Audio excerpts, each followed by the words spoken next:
অজু ভঙ্গের কারণ 7টি। পায়খানা বা প্রস্রাবের রাস্তা দিয়া কোনো কিছু বাইর হওয়া,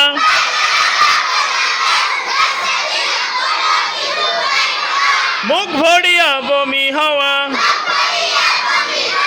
শরীরের ক্ষত স্থান হইতে রক্ত, পুঁজ বা পানি বাইর হইয়া গড়িয়া পড়া, থুতুর সঙ্গে রক্তের ভাগ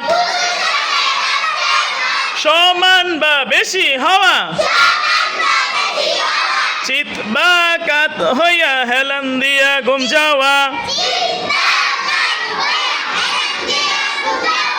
পাগল মাতাল ও অচেতন হইলে